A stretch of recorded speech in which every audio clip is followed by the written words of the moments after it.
Max की death के बाद जेना का जिंदगी में आगे बढ़ना लगभग नामुमकिन हो गया था।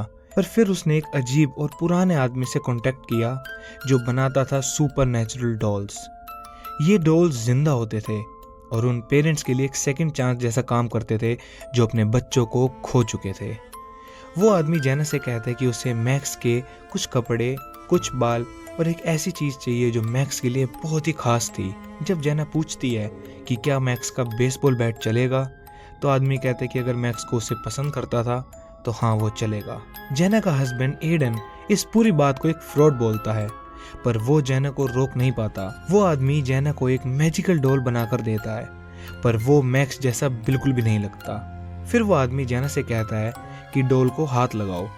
जेना जैसे ही डॉल को हाथ लगाती है, एक जिंदा आदमी का हाथ उसे पकड़ लेता है और डॉल धीरे धीरे एक रियल बच्चे में ट्रांसफॉर्म हो जाता है जो कि मैक्स होता है।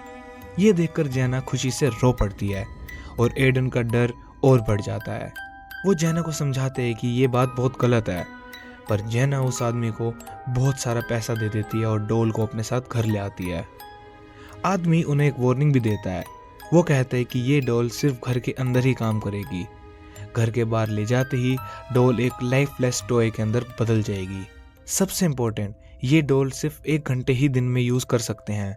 अगर इससे ज्यादा यूज किया तो रियलिटी और इल्यूजन के बीच का फर्क मिटने लगेगा। लेकिन जेना उसकी एक भी बात नहीं सुनती। जेना हर वक्त उस डॉल के साथ खेलने लगती है। धीरे धीरे घर का हाल बुरा हो जाता है। डिशेज, गार्बेज, सब कुछ बिखर गया। जेना का मन रियलिटी से दूर जाने लगता है। आखिर एक दिन एडन उसे संभालने की कोशिश करता है। वो जेना का हाथ पकड़ता है और उसे घर के बाहर खींचता है, पर जैसे ही वो डोर क्रॉस करता है, एक शॉकिंग सच सामने आता है। वो जेना नहीं बल्कि उसका मैजिकल डॉल था।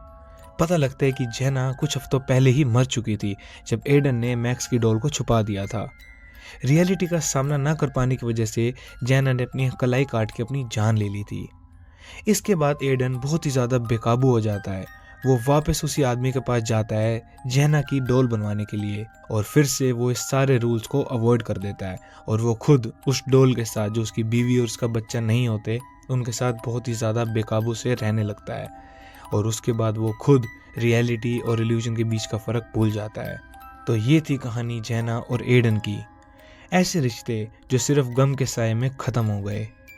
पर आप सोचिए, अगर आपके पास एक ऐसी मैजिकल डॉल का ऑप्शन होता, क्या आप उसे लेना चाहोगे?